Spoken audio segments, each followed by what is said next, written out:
to Open Book. Open Book is a show designed to help inform the public about issues in education. My name is Margie Bulkin, Tuolumne County Superintendent of Schools, and today's show is dedicated to informing our public about services that our county provides for students or children ages 0 to 5. I have a number of guests with me today that support services for ages 0 to 5, and I'd like to start by allowing them to introduce themselves and the programs they represent. I'll start over from the far side of the circle with Donna Meiss. Hello, my name's Donna Meiss, and I work here at the Tuolumne County Superintendent of Schools office in the Social Emotional Learning Foundations program. Thank you, Donna, for being here. You're welcome. Good morning, my name's Erika Hagstrom-Dossi. I'm a registered dental assistant, and I am the program coordinator for the Smile Keepers Dental Disease Prevention Program here at Tuolumne County Superintendent of Schools. Welcome. Thanks for being here. Hello, Margie. I'm Heidi Milnik, the Early Intervention Specialist for our County Schools office. Thank you, Heidi, for being here. Thank you. I'm Sheila Kruse. I'm the Director for First 5 Tuolumne. Excellent. Thank you, Sheila. I'm Willow Thorpe. I'm the Executive Director of Infant Child Enrichment Services. Thank you, Willow, for being here. I'm Marcia Williams, Director of Head Start for ATCAA. Excellent. Well, thank you all for being a part of this show and this important topic about services for students in our county or children in our county ages 0 to 5. So there's an abundance of research around this idea of brain development in the youngest years of a child's life. Sheila, tell me a little bit about what that volume of research tells us about the important investment in these early years. Well, the brains of infants and toddlers are truly amazing. For all of us, 85% of our brains were built by the time we're age 3 and 90% by age 5. And that doesn't mean that we can't learn more. Think of it as the framing of a house. The basic infrastructure is built at that age. And a lot of connections are made at that time. And children are learning all sorts of things at that time. They're learning not only physical development, but speech and language, social, emotional, how to think, and it's all happening at the same time. And so it's really important, and there's critical times for children to learn these things. And if they miss those times, it's a lot harder to fix later on. So that's why it's really important that we help parents learn how to help their children get through these critical times. And also it's a great time for identifying problems or delays that might arise, because the earlier we can catch them, the more plastic the brain is, and the better able we are to help children early. So it's really amazing how much is already there by the time before a child even enters kindergarten, and the more we can nurture that and help that grow, the more powerful we can all be. So the state of California, my understanding, has invested in this idea. And they've invested in this idea through an organization called First 5. And you're the director for First 5 Tuolumne County. Help our viewers understand the services that agency provides within our county. Or maybe at a state level, and perhaps how does that affect our county and the students that fall within that service area? First 5 was actually created by the voters of California about 16 years ago, and it imposed a 50-cent tax on tobacco products dedicated just to help programs for children birth to 5. And the great thing about First 5 funds is that 80% of those monies come to counties and can be used locally and with local control. And so we have a team of volunteers from different areas in the county and different areas of expertise that decide where these funds go. So in our county, we fund some of the programs who are represented here today: dental, social, emotional, early learning, parent support, health services, and we try to help agencies link those services to provide a more seamless entry for parents and children. So it's really a wonderful thing for our county to really support and stabilize these services. Right. And I'm certain perhaps there's a viewer who's listening and knows that they've been a recipient of those services that have made an impact on their children's life.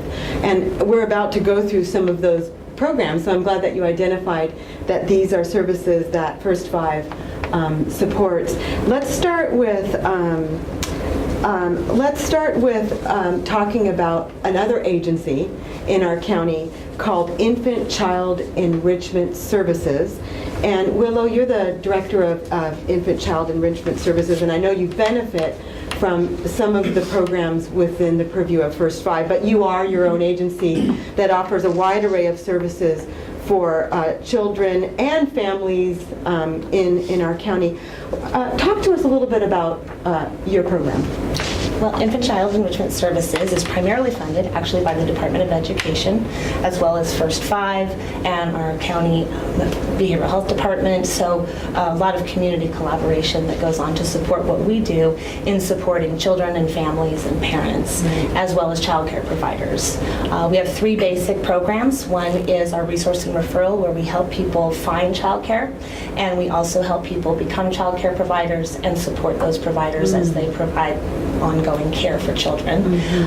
We also have an alternative payment program where we subsidize child care for people based on their income and their need. Almost $1 million goes through our agency back to our community and Mariposa County as well.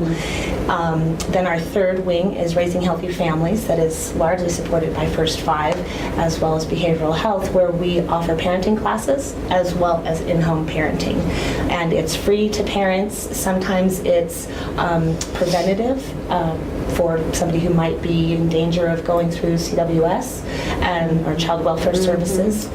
So we're helping people before there's a problem. Sometimes we're helping people with reunification, and sometimes we're just helping people with parenting and helping their family. And that's 0 to 5 often, but we actually help people all the way through their teenage years. Right, wow. What are some of the effective services that you've seen great results come from? I mean, I know all of them are terrific. I mean, and all the ones you mentioned are great support to the community. But give us an example of some of the effective uses of those services.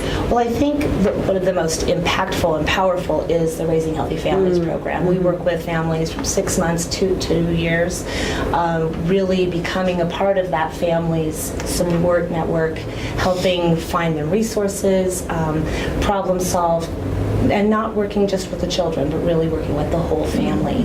As far as numbers, we really support a lot of people, helping them with childcare. And recently we had our budget increased by the state, so we were able to get everybody off of our waiting list. So right now, if you have a need, and we're able to get to you because we're busy, we are able to help a lot of people with childcare. Our challenge is finding childcare providers, because right now there aren't enough childcare providers in our community, especially for infants and especially for non-traditional hours, evenings and weekends. A lot of our industry up here is 24/7. Yeah, and because of all those critical periods, it's really important that the care isn't just available, but that it's quality care. Wow. And then we also, just recently, one of our classes, a childhood trauma class we offer ongoing classes, was actually so popular we had to split it into 2 classes because we had so many people sign up for it. Because I think a lot of people are aware of the importance of brain development and the impacts of childhood trauma on children. What an amazing service. So I know that services go across the board into even health and including welfare. But such a unique program, Erika, that you're doing with Smile Keepers. Tell us a little bit about how that supports, you might want to talk about in general, but how it focuses on the 0 to 5 population in what you do. Maybe inform us a little bit about it. All right, well, thank you. The Smile Keepers program is a school-based dental disease prevention program that has been offering services to Tuolumne County. This is our 21st year. Basically, we offer teacher training on the implementation of the dental program into the classroom, twice a year visits to the classroom of dental education, dental screening, fluoride varnish application, and all of that, of course, is with parent permission. And we have always offered our program from preschool through high school, and currently serve about 3,700 students in Tuolumne County for those services.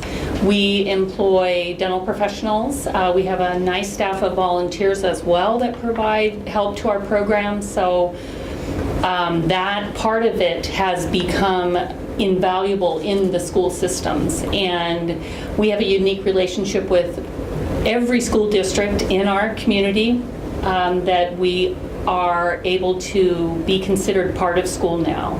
So it has a long-standing relationship.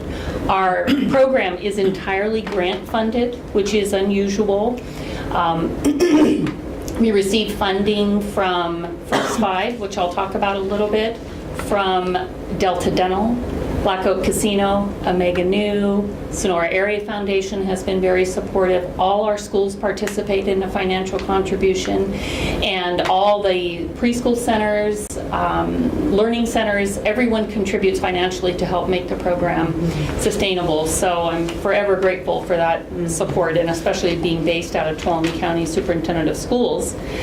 The piece that has become more and more important and apparent over the years is the 0 to 5 concentration, because obviously babies are born with the seeds of their teeth in their mouths, and even in utero. We provide dental education through First Five funding for pregnant families. Basically, the mothers are pregnant, but the fathers are also there too at the childbirth education classes at Sonora Regional Medical Center.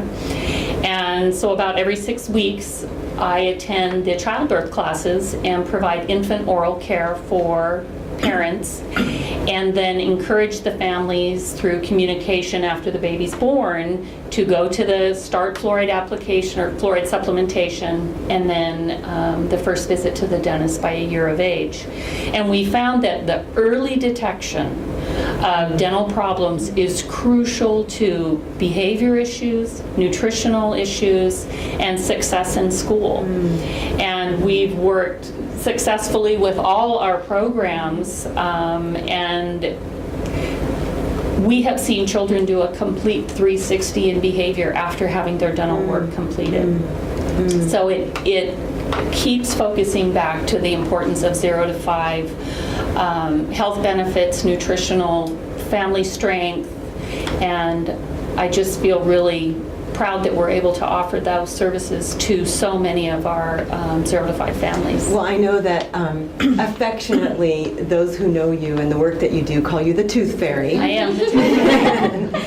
And describe an encounter in the grocery store, because you're celebrating, I understand, 20 years of service of Smile Keepers. So you have generations of children that see you in the community, and describe one of those moments. Well, actually, just last week at a class at the hospital, I walked in to do our presentation, and we give wonderful giveaway products through our First Five grant too, and people are very excited. Everyone loves a prize. But at least 4 of the parents were children that were on our dental program. Oh my gosh, wow. It blows me away. But often at the grocery store, children will see my husband and I grocery shopping, and there she is, the Tooth Fairy, and run down the aisle. And I have to say to the parents, it's okay, we know him from school. It's fine. But it's a positive recognition.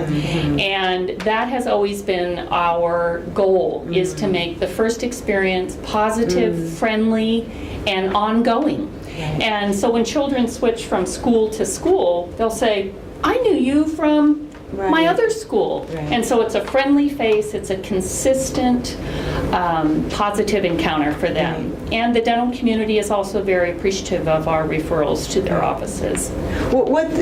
For our viewers, what's a 1 or 2 instructions that you leave kids with to always remember about their teeth? I like to say that mouthwash does not remove plaque. It's important to brush before we come to school, when we get home from school, and at night. We floss, floss, floss, floss, floss, floss, brush, brush, brush. So we always get a giggle, but it's a good, humorous way for children to remember the importance of their own responsibility for their health. Right. And so, Excellent. What a great service. Right. Often. And at Head Start, we have a song that we sing when we brush our teeth. Yes. That we work with Erika on. And children always remember that Yeah. until they're adults. Right. So There's something very magical about watching Erika with a 3-year-old. Yeah. And letting that 3-year-old just open their mouth, wide-eyed, and it's magical, and it helps take away the fear for later damage. Right. well, we're really lucky to have such good support in Tuolumne County for our early services. Thank you. Thank you, Well, I Margie. know that they're across the spectrum of behavior for children, or adults for that matter. But, we're in a time where we're learning that we're dealing with a lot of, I don't know if I want to categorize it as emotional disturbance, but on a spectrum of students who are demonstrating difficulty managing behaviors that are what we would call norms. And I know that the Socio-Emotional Learning Foundations program, otherwise known as SELF, provides the skills that those children's teachers might need to support them in having a successful early childhood experience. I may have taken away the explanation, but No, could you that's elaborate on that, Donna? Sure, I can. So the Social Emotional Learning Foundations, or also called SELF program, is predominantly funded by First Five. In fact, almost all funded by First Five, with a small contribution from behavioral health. And what I do is work with teachers in their classrooms to help them improve the social emotional climate of their classrooms. That's done by weekly visits. I visit 5 different preschools each week and put in about 150 hours per year at each site. So I'm seeing the teachers, but also about 125 children every week. So I go into model behaviors for teachers, help them with specific behavior if a child's struggling, if a teacher needs some classroom strategies, for example, a schedule of the day or help with transitions, I make materials and take those to the teachers. So that's one part of what I do. The other part is if a specific child is struggling behaviorally and the parents sign permission, then I will observe that child and go in and give the teacher specific classroom strategies for that child. And then this year we're so lucky to have Liz Bryan, who's a school psychologist, also working with me. And so if the child that needs this extra help is not responding just to the classroom strategies, she'll go in and do observations, and it will be decided whether that child might need a full assessment through special education. We collaborate with all of you here at this table. All of the families who we work with, individual children, are also referred to ISIS Raising Healthy Families. And so if the parents are wanting parenting support, we also refer there. If a child is under 3, I still can observe that child, but I go to Heidi for expertise because that's really her area, and my expertise is more preschool on up. If somebody's teeth aren't looking good, I'm definitely talking to Erika, and we get that worked up, and I work with many of the Head Start teachers. So it's an all-encompassing program. Right. So I can imagine, people think, teacher in the classroom, they've got their kids and everything runs swimmingly, but Sometimes it does. sometimes it does. Yeah, and oftentimes it does. But I think it's important to recognize that teachers have such a big array of standards and expectations that they're meeting, that the support you give them in an area that they may not be expert in is addressing the emotional needs of students. Could you give an example of a technique that you might share with a teacher that would help a child who I don't know, describe the difficulty that they might be having, what would be an example of a technique that they can use? Well, it sounds so simple, but for example, if children are lining up to go outside or getting ready to go outside and they're all pushing at the door, something as simple as cutting out footprints, laminating them and sticking them on the floor so they have a visual icon to show where they should be. And when a teacher's in the midst of all this chaos and pushing sometimes that can happen when everyone wants to play outside, the teacher may not have time to stop and think about that, whereas as an outside observer I can see things with a different set of eyes. And then it's what I do is always based on the teacher making an action plan with me, so it isn't me going in and saying you really should do this, this and this. We sit down together and say these are some areas that I've noticed, what would you like to work on? And I think that's part of the strength. I also feel like I'm more of a coach and a mentor, so a lot of times people might look at me and think, what is she doing in that classroom? But what I'm doing is creating strong social bonds with the children and also with the teacher, because all that I do is based on relationships. If we don't have that relationship with children, families, and teachers, we won't make the progress that we would like to make. Right, very good.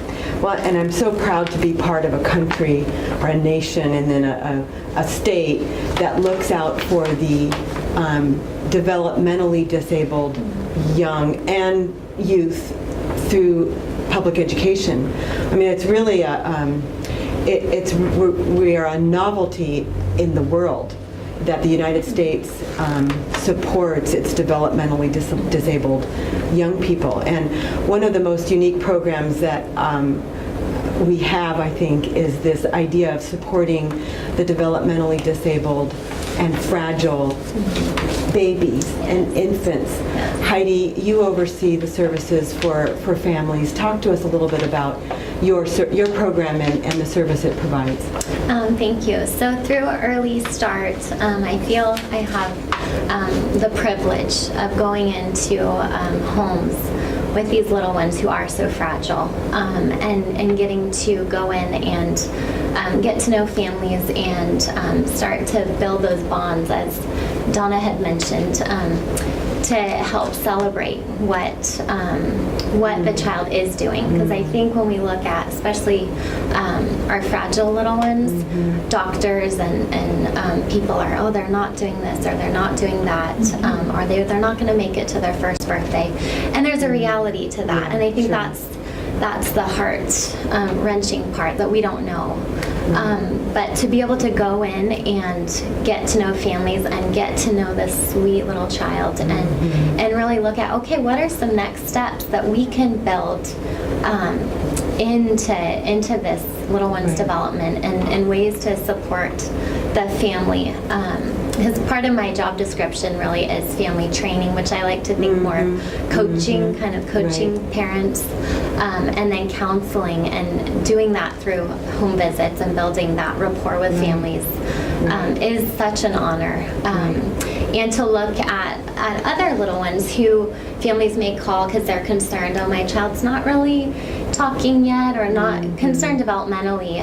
We get those referrals too, and to get to go in and be kind of one of those first contacts that there could be something going on with their child, and all those unknowns of could it be this, could it be that, and just being able to kind of be that first contact to let's see let's see where your child is developmentally, and with those little ones we do a standardized assessment to kind of see if they qualify for services, and then it's still the same process of celebrating what they are doing. And I think that's kind of the core at what I try to do is rather than looking at kind of when we're worried about some other developmental milestones that they may not be reaching, we always want to look at what they are doing and give parents the tools to help them.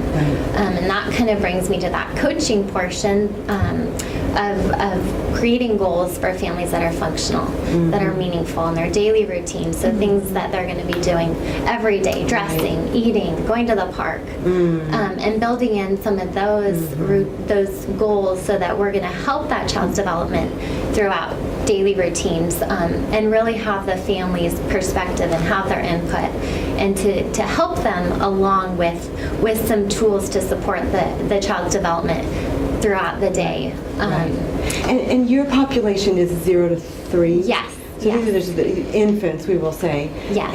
And give us an example of, we obviously not identities, Yes. but I don't know if the public really understands the medically fragile, the population of students or infants that you're working with. Give us an example of a case or fictitious that you have, and that what would you do to help that family along? Give an example of a tool that you would give them. I think really when we're looking at, because it does, there's such a range, and I think there's something so special with little ones who all along the family, just there are those big unknowns. I think helping them with the medical world as well. So if that's a tool kind of to help them navigate and sometimes go to doctor appointments and ask those questions that are helpful in kind of understanding what the doctors are saying. When we read medical reports, it can be overwhelming. So to go to visits with them and to kind of provide resources for the disability if a child has been diagnosed.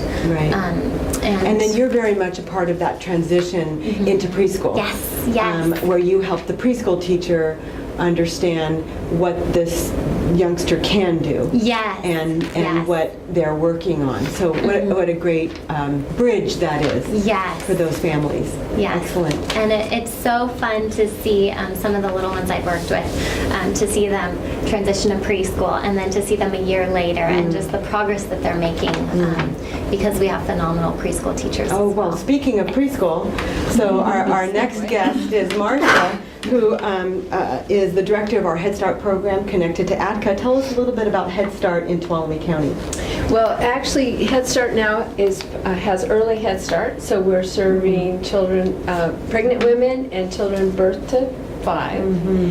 And we have, we're in 7 locations, and we have 6 preschools, and we have 2 infant toddler centers, and we're getting ready to, in cooperation with Jamestown School District, to open one in Jamestown. Oh, excellent. So we're really excited. Another infant toddler center. Excellent. Yes, we're excited about that. And because that's, Willow mentioned there's really a need. And then we also have a home base program where home visitors go in and work with families. About 25% of our children have diagnosed disabilities, so we work very closely with Heidi and also the county schools special education program, and of course with everybody here we work very closely. So about how many youngsters do you have in Head Start? In this county, we are in both counties. We have our enrollment is 286. Oh, wow. In this county, we're a little over 200, about 205 children. Well, I know you and I have also often wanted to, raise the banner for preschool for all. Yes. Talk to me a little bit about what you know to be the benefits of that, of preschool. What does it mean for later? Well, all of the things that the people here have been talking about is what we do in preschool. We help families. We help families connect to health services, dental services. What parents come in, maybe not with health insurance, not with the medical home, so we help stabilize that, and of course that's very important going on. We help with the social emotional. In fact, the kindergarten teachers tell us, alphabet, name, all that's good, but really what we want is somebody who's socially, emotionally, who can share, who can take turns, who can wait, who can self-regulate. All that's what we work on in Head Start. That have great benefits for later in life. Right. Not only in kindergarten, but in keeping a job, all that kind of thing. Sure. So Head Start is a very holistic program. ATCAA has had Head Start for over 30 years, and Head Start as a program in the nation is over 50 years old. So it has grown and developed over the years, and we're very proud of the outcomes that the children have that graduate from our program. And thinking about what Heidi was saying, that some of the children come in with special needs, and through the services that they get from everybody here, they're able to leave the world of special education and move into just a regular classroom. And every time that happens, it just really touches my heart that we're able to make those interventions. Well, as we come to the close, there's so much to say about the angelic work that you all do for these little ones. But as we come to a close in our program, I'd like our viewers to know how to learn more about your program. So for the SELF program, Donna, if we just go around the room, how can parents learn more about your services? Parents can look on the Tuolumne County Superintendent of Schools website at tcsos.us. That's probably the easiest. Or call me at 536-2067. Thank you. Erika? The same as Donna. Our home base is Tuolumne County Superintendent of Schools and tcsos.us, and look up the Smile Keepers program, and all our information is there. Excellent. Thank you. Heidi? And thank you. The same as Donna as well with the website. And to access my services, you would look under special education or SELPA, or you can call 536-2029 or speak to your pediatrician. Oh, excellent. Yes. Thank you. Sheila? You can Google First 5 Tuolumne. You can also Google First 5 California, which has a parent site, which has a lot of information for parents. Or I can be called at 588-8067. Thank you. Willow? You can look us up on our website, Infant Child Enrichment Services, Google it, that'll come up, as well as our phone number, 533-0377, and our front desk will help get you where you're needed to go. Okay, thank you. And we're at ATCAA.org, and Head Start can be reached at 533-0361. Excellent. Well, thank you all for being my guests, and thank you for tuning in to another segment of Open Book. This program is made possible by a generous donation from our partner in education, Black Oak Casino Resort. Hope you'll tune in next time to another segment of Open Book.